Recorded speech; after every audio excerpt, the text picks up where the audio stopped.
Coach Wofford here. This is our second lesson that we are going to do for Coach Wofford's PE class. What I'm going to do is I'm going to kind of go through a couple of different ways that we can do this lesson. If you're in kindergarten through 5th grade, you'll be able to do this lesson.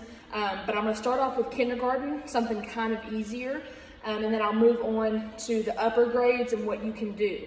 So what we are learning this week is we are learning how to underhand throw, okay?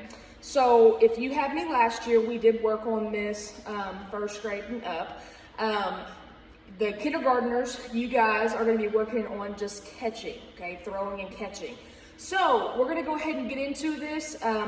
I want you to watch all the way through, make sure you know how to do this, and then you can use things in your home to be able to do this. You do not have to use the exact same equipment that I have, so just use things around your house.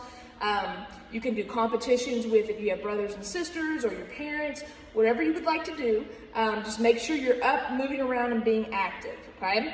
All right, so the first thing is I'm going to go ahead and grab my first piece of equipment today, and that is going to be some kind of scarf or something that when you throw in the air, it kind of goes slowly, okay? I don't want anything that's super fast because you won't be able to catch it.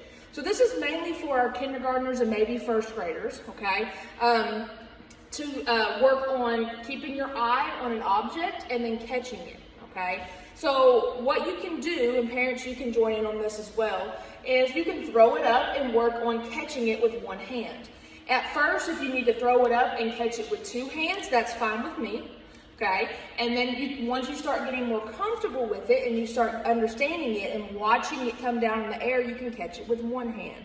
So this is, like I said, mostly for our kindergartners and 1st graders. You can put on some music in the background and let them work on throwing it up and catching it. Okay, that's what I would do if they were here in class. So, like I said, just some kind of scarf, something they can throw in the air and work on catching.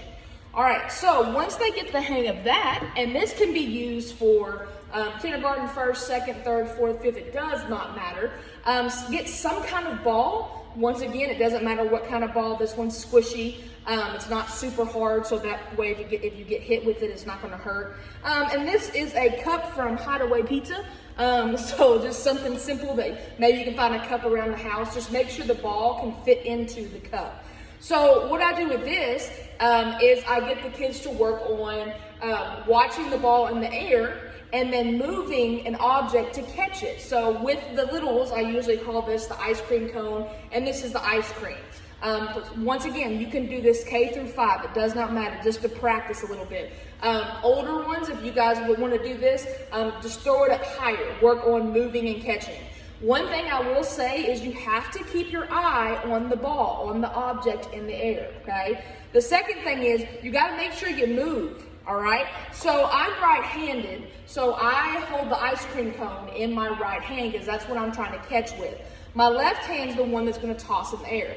Now, parents, if you want to help kindergarten, 1st graders, 2nd graders to throw it in the air for them and then let them just focus on trying to catch it, you can do that as well, however you want to do it. So what you're going to do and what I want you guys to do for about 5 minutes, you can time yourself, just throw it up and work on catching it, okay? So make sure when you're doing this, you're keeping your eye on the ball or in the object in the air, and then you're moving your hand to catch it, okay? So you're working on, we're doing our, making sure we're keeping our eye on the ball, and then we're working on moving our hand, okay? So we're just trying to move and catch it. Sometimes you gotta move a little bit, and if you wanna challenge yourselves, older ones, you can kind of throw it a little bit and then move and go get it. Okay?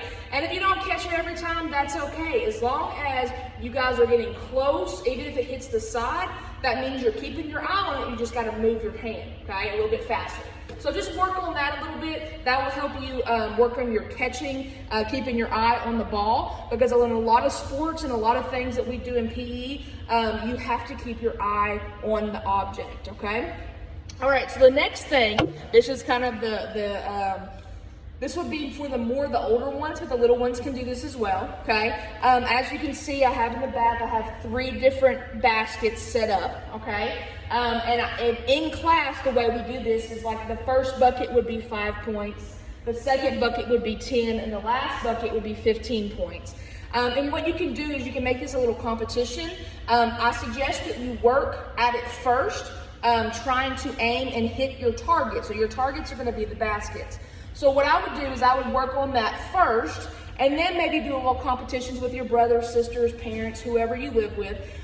Just have a little competition to see how many you can get into each basket.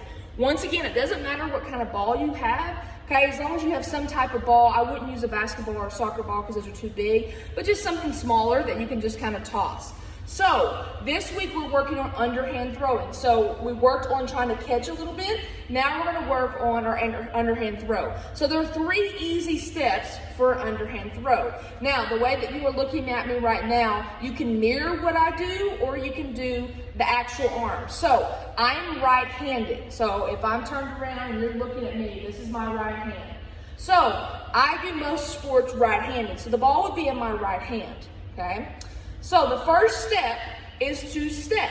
So if I'm looking at my target, which is back here, okay, I'm going to step with my left foot because it's my opposite foot from my hand. So when I'm actually looking at our target, I have my right hand has the ball, and then I step with my left foot, okay? That just kind of gives me a little power, all right?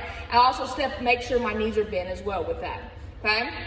The next step is a tick-tock motion. It's like a clock, a pendulum in a clock.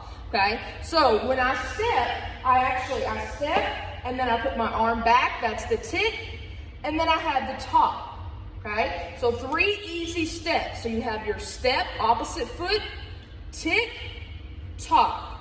Now, one thing that I will say when doing this, I always make sure we know where to release the ball. That means let go of it. So, just like I would do in class, if you release the ball way up here, where's it going? Yeah, it's going to hit the ceiling, right?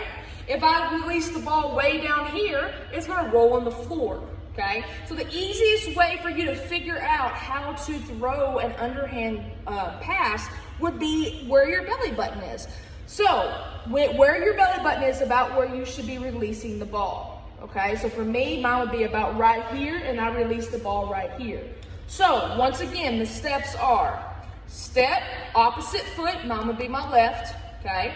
You have a tick, tock motion, and I release about where my belly button is, okay? That's where I let go of the ball, all right? So I'm gonna show you real quick into the basket, I'll stand on the side a little bit, okay? So I'm gonna step, I'm gonna go tick, and then I'm gonna go tock, okay? So I hit that second basket.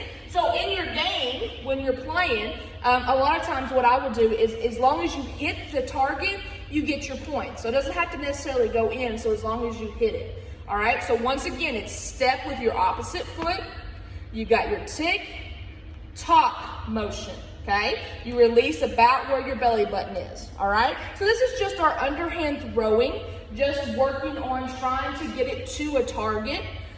Once again, you don't have to be great at this. Just try your best, all right? Because eventually you're going to be able to get it. Just keep working on that tick-tock motion. So what I suggest you do is for this week, just work on doing this for about 10, 15, 20 minutes. You can do it a couple of times a week, just working on our underhand throwing, okay?